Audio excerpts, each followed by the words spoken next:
Hello guys, welcome back to are my new vlog. તો કેમ છો તમે બધા? આશા કરું છું તમે બધા મજામાં હશો. તો આજનો આપણો બીજો વ્લોગ છે. તો બીજા વ્લોગમાં આપણે એવું વિચાર્યું હતું કે તમને બધાને આપણી વાડીની ટૂર કરાવીએ. તો ચાલો તમને આજે આપણી વાડી બતાવું. તો અહીંથી આપણો આ વાડીનો રસ્તો છે અને અહીંથી આપણી વાડી સ્ટાર્ટ થાય છે. તમે જોઈ શકો છો આ બાજુ આપણે તલ આવેલા છે. તલ થોડાક નબળા રહી ગયા છે, કાંઈ વાંધો નહીં, પણ ચાલે, જેટલા થશે એટલા સારા છે.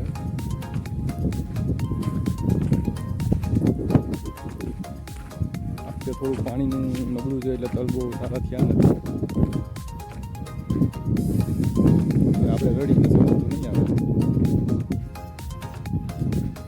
થોડો ઘણો તો ફાયદો થઈ જશે ને, કાંઈ વાંધો નહીં. ચાલો આપણે આગળ જઈએ. અહીંયા આપણું ઓપનર પડ્યું છે, એને અત્યારે આપણે ગામમાં મૂકવા જવું છે મારે. તો હજી ટાઈમ મળ્યો નથી, હવે જોઈએ ક્યારે ટાઈમ મળે. તો હવે 2-3 દિવસમાં મૂકી આવવું છે એવો વિચાર છે મારો. આ બાજુ આપણે થોડું શાકભાજી વાવેલું છે, તમે જોઈ શકો છો. એમાં આપણે બહુ જાજુ નહીં, પણ થોડું ઘણું વાવ્યું આપણા પૂરતું થઈ જાય. ગુવાર, ભીંડા, રીંગણા એવું બધું. કેવું છે કે શાકભાજી કોમેન્ટમાં કહેજો મને. આપણે રડી જાય એટલે ઘણું બરોબર ને. આ બાજુ કૂવો છે, કેટલું પાણી છે જોઈએ તો ખરા. 2-3 દિવસ તો ઊંઘી નથી આવ્યું, કેટલું બધું પાણી.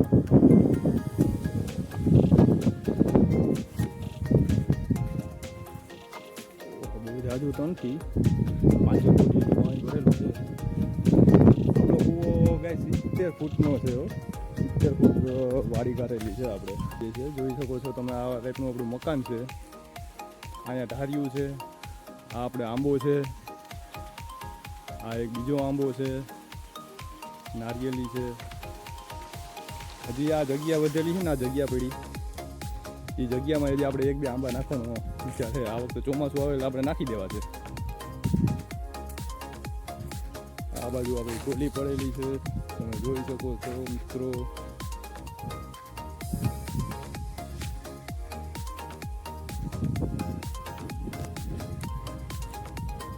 અહીંયા જેક આંબો છે, આ આપણા મોટા બાપુનું ખેતર છે.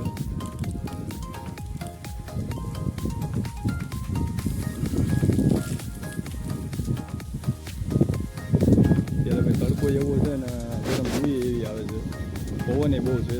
તો તમને કદાચ મારો અવાજ ક્યારેક નહીં સંભળાતો હોય, ક્યારેક વધારે પવનનો અવાજ આવી જતો હશે.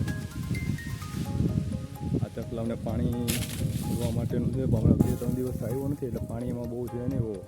ચાલો આપણે ચકલા માટે પાણી ભરી દઈએ પહેલાં.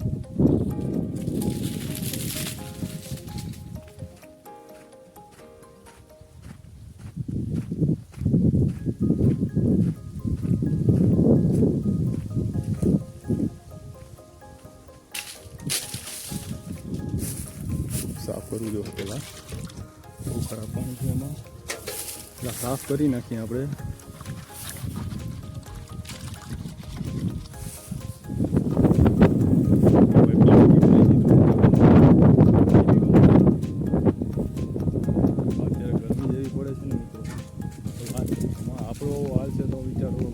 પ્રાણીઓનો, પશુઓનો કેવો હાલ થતો હશે. તો તમારી ઘરે પણ આવું કોઈ વાસણ હોય તો તમે પ્લીઝ ચકલાઓ માટે ભરીને રાખજો, કેમ કે તમે સમજી શકો છો કે આપણી એવી હાલત હોય, આપણે 2 મિનિટે પાણી વગર નથી રહી શકતા. તો ભાઈ ચકલાઓનો બિચારાનો શું હાલ થતો હશે. આપણે પણ જ્યારે વાડી આવીએ એટલે આપણે ચકલાઓ માટે એ પાણીની સુવિધા તો કરી જ રાખીએ ભાઈ. અત્યારે આપણે ચાવી ઢારિયાની ભૂલી ગયા ઘેરે, એટલે વાંધો નહીં, તમને પછી ક્યારેક અંદરનો નજારો બતાવી દઈશ. અત્યારે આ રીતના જ બતાવી દઉં. આ બાજુ આપણે ડુંગળી છે, આ આપણું શિંગડાવાળું ટ્રેક્ટર છે. આપણે ખાલી બેલો આંખોમાં જ ઉપયોગ કરીએ, બીજા કેમાંય નહીં. અને આ બાજુ આપણું મિની ટ્રેક્ટર છે, પછી ઓરણી છે. આ રીતની બધો સામાન આપણે અહીંયા રાખીએ છીએ. ને ઘરમાંય પણ તાળું છે, ચાવી ભૂલી ગયા જેમ મેં કીધું. આ બાજુ ચૂલો છે અને ચા પાણી બનાવીએ. તો આ રીતની કંઈક આપણી વાડી છે. તમે જોઈ હશે, આશા કરું છું તમને મજા આવી હશે આ વ્લોગમાં. તો તમારો સાથ, સપોર્ટ અને સહકાર મારી સાથે રાખજો અને આપણી ચેનલને સબસ્ક્રાઈબ કરી લેજો. અને તમારી પાસે આશા રાખું છું કે તમે મને સપોર્ટ કરશો. તો આજના વ્લોગમાં બસ એટલું જ. આવજો, બાય બાય.